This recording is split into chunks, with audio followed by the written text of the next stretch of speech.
Hi there, thank you so much for clicking the thumbnail and being interested in my work. In this video I share with you my techniques and tips on how I achieve the grass and the reflections. Be sure to watch it right through till the end, because here and there I'll be slowing things down in real time so you can take a closer look. So let's dive in and take a look.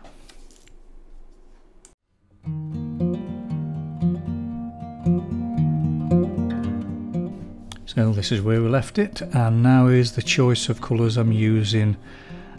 Just random colours I'm picking out of my selection just to see what works, and that's my standard sort of, your primary colours, secondary colours I use. But for the underdrawing, start with, I'm just using these 4 colour shades.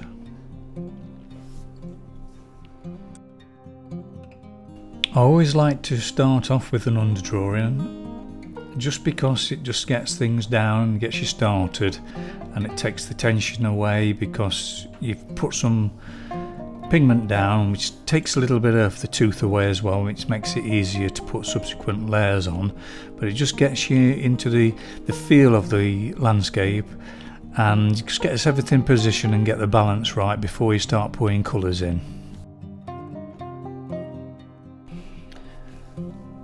So what I've decided to do is just choose a few colours that are similar to what I'm looking for, and then always experiment to start with. So I might not use all these colours, but it's what I grabbed out the collection.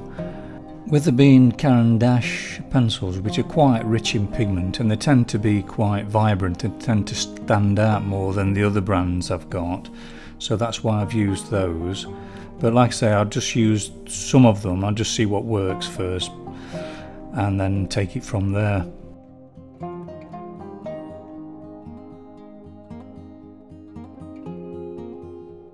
And then what I do is glaze over them with the burnt sienna and lemon yellow, just to give a golden appearance to it. You can see here in real time how I'm putting the grasses in there, but then over the top of that I will glaze again, just to give it that richness.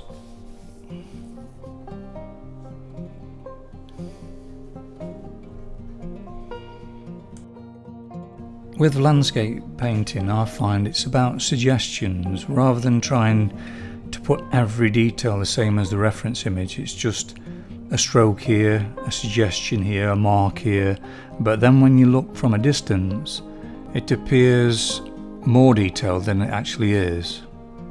Because when you look close at the painting, you can just see all little marks and everything, but when you stand back it just all comes together then.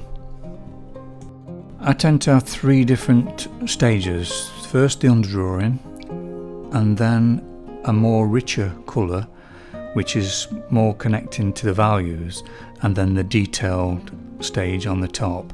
So at the moment now I'm just trying to get some sort of idea of value in this area, but sometimes you have to go a bit lighter so when you glaze over the top it's the right colour. So sometimes you have to have a bit of insight of how to achieve that sort of vibrancy by putting lighter colours in first, and then you know it's going to change eventually when you glaze.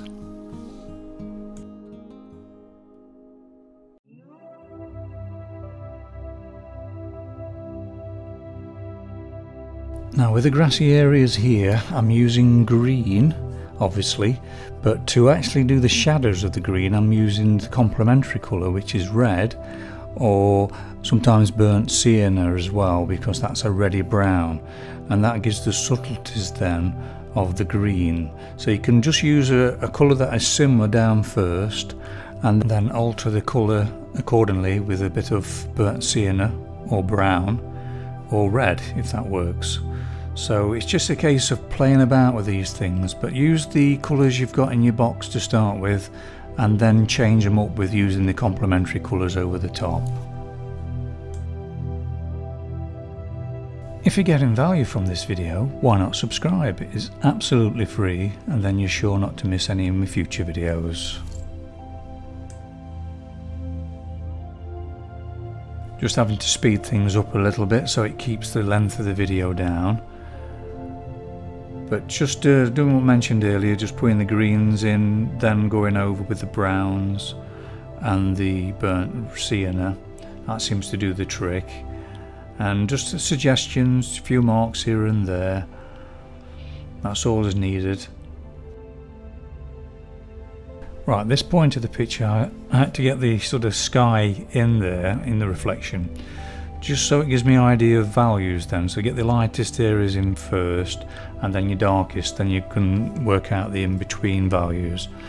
So it gives me an idea then. So I didn't want to put all those details in the grass and everything without putting a little bit of sky in, because if you've done all that work and you find it's too light, then you've just wasted your time, you see. So it's always best to sort of get all these elements in around it before you put the details in. That's why I've got the 3 stages. I mean, this is not the detail stage at the moment. This is still like a block in, but it's more towards to getting the value correct. Now I'm moving on to the other reeds, and now I'm just using white just to get the idea where these things are, then using white and blue for the branches, similar to what I did with this, you know, the branches over the sky. It's the same principle. Now the sky colour in water always tends to be slightly darker, and sometimes a lot darker, than the actual sky. All depends on the colour of the water condition, whether it's clear, whether it's dark or greenier colour. But in this instance, what I've done is lightened it up slightly more than what the reference images, because sometimes when you take a photograph it makes it too dark. And my experience over many years of fishing, I tend to sort of get a feel for what feels right. So it's a case of bear in mind, just it must be a little bit darker, but just don't make it too dark, but don't make it too light. It's just getting the right balance. Popped all the colours in, just a case of getting your finger and then just smudging it all together and just get it that sort of reflective, smooth feel to it. Here's some real time now, just showing you how I put the reflections in, and now work on the layers of the reeds. It's just a case really of squinting your eyes, trying to work out the values, and bear in mind sometimes you have to put lighter in first, then you know you're going to glaze over it, so you have to have a bit of forward thinking there, or forward awareness rather, and reduce the image as well to a point where you're seeing the actual photograph from a distance. So you can sense that you're seeing it from a distance, that you can actually just pick out marks then, rather than trying to blow that image up and draw every detail, because it'll just drive you nuts if you see all that detail close up and try and get all that detail in that small area. You will find it very frustrating, and also your pencils, you won't be able to get the pencil sharp enough to get every little detail the same. So it's a case of putting that suggestion in, so then when you look away, the human eye will fill in the gaps and it'll imagine there's detail in there. So that's what it's all about for me at the moment, is just mark making and suggestions, and giving that sense of reality through just a suggestion here and there. If you would like to support my art and see longer, slower and more in-depth videos, please join me on Patreon. The link is in the description below.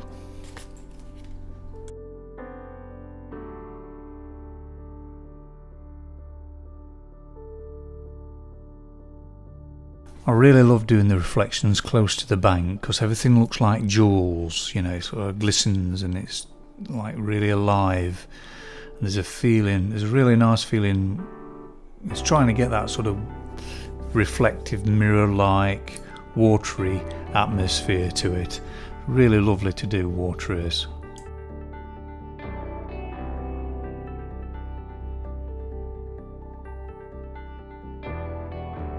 If you're enjoying this video, why not give it a like and share it with your friends? It would mean so much to me, as this would help the channel to grow.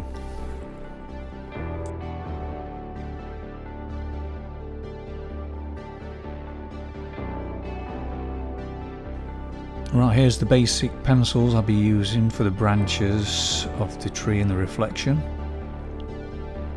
So same as what I did before in part 1, where I used the ultramarine blue just to map out where the branches lie. Reason being, just to recap, is that if I make a mistake I can easily change that by just adding white to it, and I can change direction or move a branch into a different way. So I always find it's a good way to do things to start with, just to be happy where everything is in position before you start laying heavy colour on. It just keeps everything clean and fresh rather than getting it all muddy if you're having to move things around. So that's the way I approach it anyway. Just using this very light pressure just to map things out, just to get a feel from for where things go. It's a great opportunity just to relax and enjoy the process, really, because you can play with this sort of thing because it's easily changed, so you're not sort of get uptight if you make a mistake, and it's a great way to practice being relaxed while you're doing these things as well. So I recommend doing that, using the blue first, but then when you're happy with that, just go over with the brown. Again, you're doing a similar sort of thing, but you're feeling the actual movement of the water because there's a slight breeze on the water, so there's a little bit of a hardly noticeable ripple, but you can see it, on the reference image.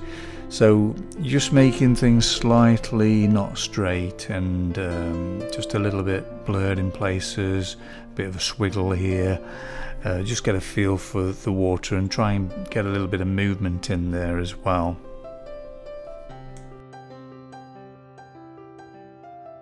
Here's some real-time footage now, just showing you how I'm using the brown, just to get this sort of feeling of a movement on the water. Just using your pencil crossways as well, so it's one direction and you're moving it horizontally like dashes across when you're doing the ripply bits.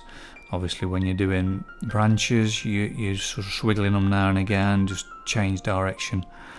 But if you keep this sort of horizontal sort of feel to it, it creates that feeling of the water as a little bit of a ripple to it because of the breeze.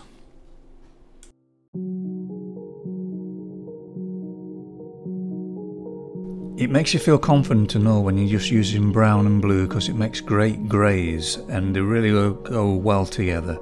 So if you do make a mistake, you can always make it a grey with a bit of white and the blue and brown together, and then you can just use a colour over the top if you wanted to. So you can change things quite easily. What I'm doing here, I'm using a bit of olive green there, just reflections of the reeds there. So it's just a case of playing about, see what works.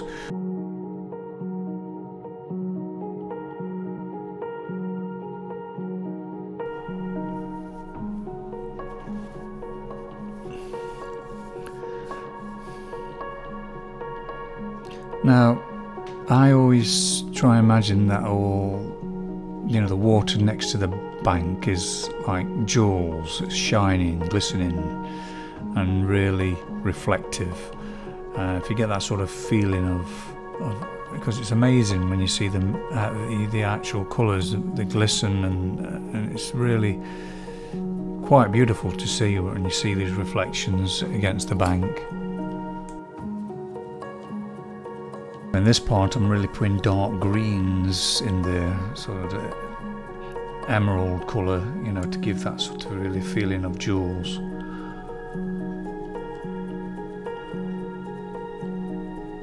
A bit more real time now, just showing you how I'm just putting the highlights on the branches in the reflection.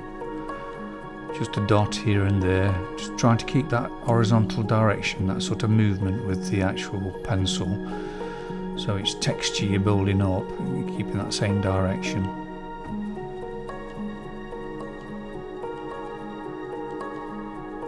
Now I keep going around with a bit of blue, a bit of brown, just mixing it up here and there. Just get a feel for it really, just open your heart let go of the mind, and then just connect to the atmosphere and the feeling of everything around you as a whole, and just melt into the actual landscape itself.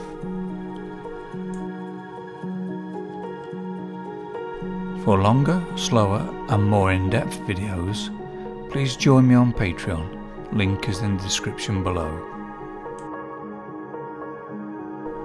With these distant ball rushes, it's not about detail, it's about feeling and getting that freshness, brightness, just getting a feeling for the realism in colour and value rather than thinking about detail.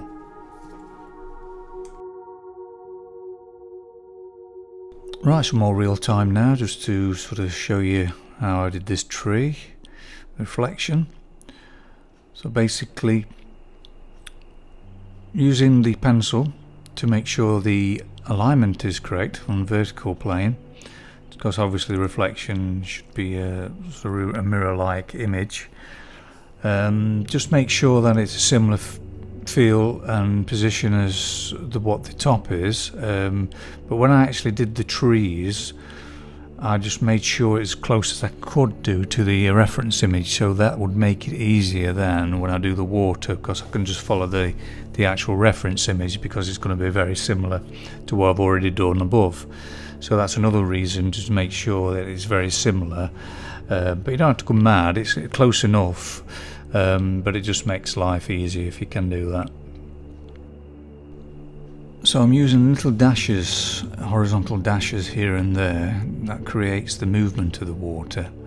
So it's totally different feel then to what the grass is, because that's a different texture, a different movement with the pencil. It's about making the pencil move different directions for different things. It's getting a feel of movement. Basically what I'm doing is just keeping out the way, opening my heart, allowing the instincts to take over, just feel the whole atmosphere. I might be just drawing this tree at the moment, but I'm sensing the whole thing. So I'm connected to the whole thing while I'm doing this. So I'm not tunnel vision on this particular thing. So I'm just trying to keep a whole balance, getting the atmosphere and just melting into it, and just let it happen. Let all those feelings you have flow through your hand and onto your painting. So the more you can just let go and open your heart, the more you'll find this will happen. It's just a leap of faith, and not to get too uptight about details, and the details will just happen by itself eventually. It's just a matter of just going with the flow, basically.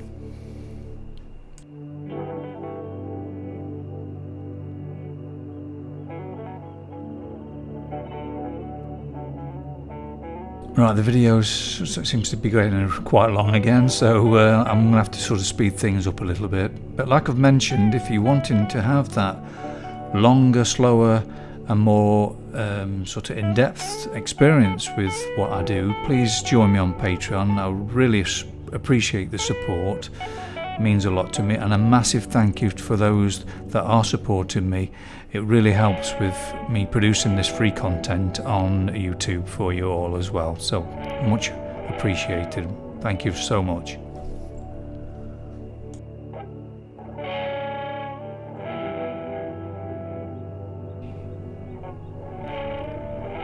At this stage, what I'm doing is just putting the odd sort of mark here and there, using the blues as well, just to, you know, the space between the branches, and then glaze over with the alizarin crimson and all to make purples. There's all sorts of purples, greens, browns, oranges, and all sorts of things in this sort of reflection. It's really nice, but there's a lot more detail to put into this, but I will do that at the end when I've got all the elements in.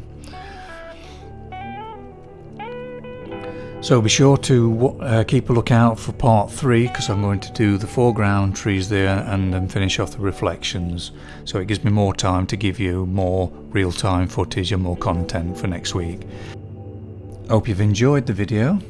Here's the landscape at the correct angle. Be sure to look out for part 3, which will be the next video. Thank you for watching the video right through to the end. If you found value in it and you liked the video, please give it a thumbs up. Appreciate it, would help the channel. Leave a comment and a message in the comments below. Let me know what sort of videos you want me to produce. I've actually left a couple of links here for you to click on, and to subscribe, click on the circle here. It's absolutely free, and then you're sure not to miss any of my future videos. Thank you so much, take care and be well.